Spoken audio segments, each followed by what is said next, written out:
अगले स्टेप में अब हम हमारे पास जब ये मेडिसिन की डिलीवरी आ जाएगी तो हम परचेज ऑर्डर एंटर करेंगे। ऐड परचेज के अंदर जाऊंगा। यहाँ पर मैं सेलेक्ट करूंगा किस supplier से मैंने ये चीज़ मंगवाई है। तो उसका डिलीवरी चालान नंबर मैं ऐड करूंगा जो भी उसका लिखा होगा।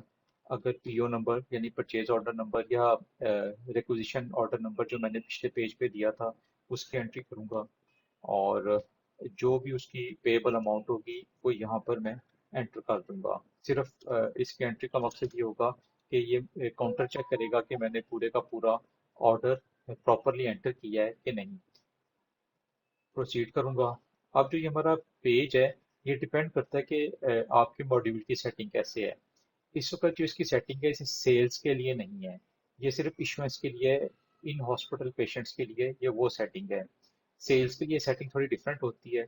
बहरहाल वो अभी मैं सिर्फ आपको इश्योरेंस के लिए ये परचेज ऑर्डर की सेटिंग बता रहा हूँ।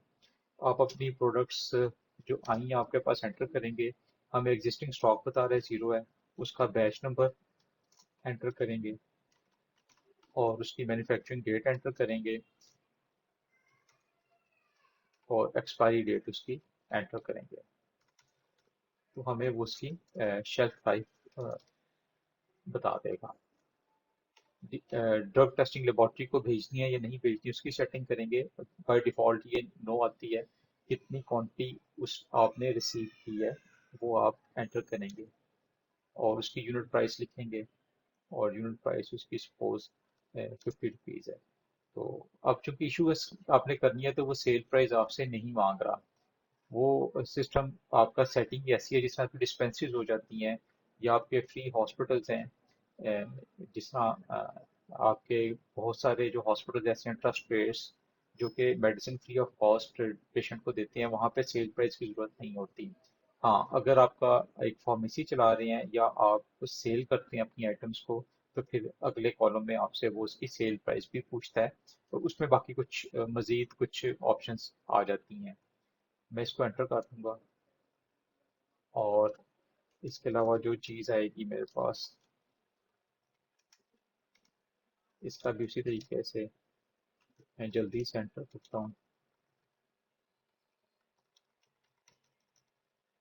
और ये भी मेरे पास 10 आए हैं। जब इसकी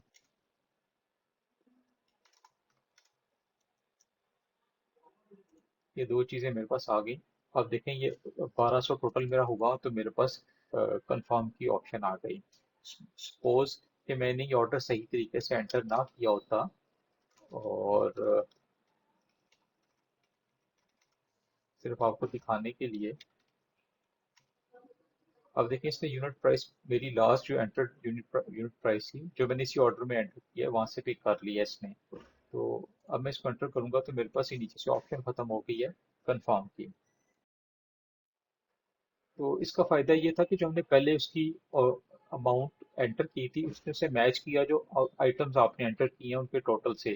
तो ये दोनों चीजें एक दूसरे को काउंटर करती हैं कि हम गलती ना कर बैठें।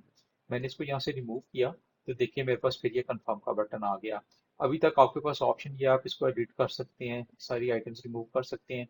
लेकिन जैसे ही मैं इसे कंफर्म एंड फाइनलाइज करूंगा अब ये एडिटेबल नहीं रहेगा अनटिल और अनलेस आपके पास ऑप्शन मौजूद हो। अभी मेरे इस यूजर नेम के अगेंस्ट ऑप्शन मौजूद है कि इसको मैं अनकंफर्म कर सकता हूँ। अनकंफर्म करूंगा तो इन चीज़ों को मैं एडिट कर सकता हूँ, रिमूव कर सकता हूँ, नई चीज़ें ऐड कर सकता हूँ। अगर ऑप्शन नहीं है जिस तरह आपका स्टाफ है तो ये चीज़ें आप नहीं कर सकते। अब ये इश्योरेंस के लिए रेडी है।